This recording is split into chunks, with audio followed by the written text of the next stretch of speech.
Hello, bachcho, let's see the question. So the question is saying the vapor pressure of A and B at 25 degrees Celsius, 90 mmHg and 50 mmHg respectively. If the AB are mixed in a such a way that the mole fraction of A in the mixture is 0.6, then the mole fraction of B in the vapor phase is x into 10 raised to power -1.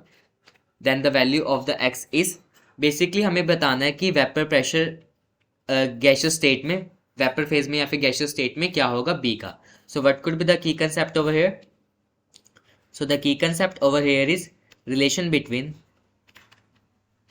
between vapor pressure in liquid and vapor phase. In liquid and vapor phase. देखो, अगर हम बात करें यहाँ पे mole fraction की बात करें, relation between the vapour pressure liquid and vapor phase.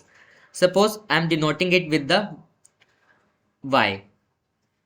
Suppose किसी भी A की है, so it is basically mole fraction of B in vapor phase. So वो कैसे डिनोट करते हैं? It is basically the PA upon में PT.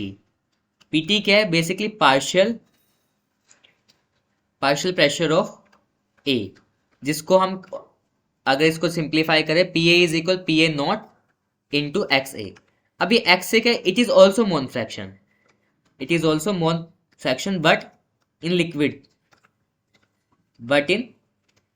Phase. This is how the mole fraction of any substance in vapour phase is related. So उसी substance का हम partial pressure को divide कर देंगे टोटल प्रेशर से. So we will get the mole fraction of any substance in the vapour phase. According to the question हमें basically PA naught दे रखा है, that is 90 mmHg. PB naught दे रखा है, डेट इज 15 mmHg. साथ में XA दे रखा है, that is basically mole fraction of A in the liquid phase, that is 0.6. तो XB क्या आ जाएगी? 1 minus 0.6, that is 0.4. Now we gonna find out the PT.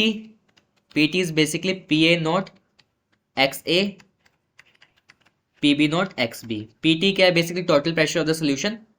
90 multiplied by 0.6 and 15 multiplied by 0.4.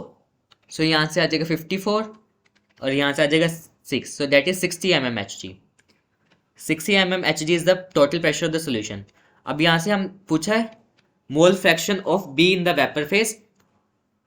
So it is basically partial pressure of B upon में PT.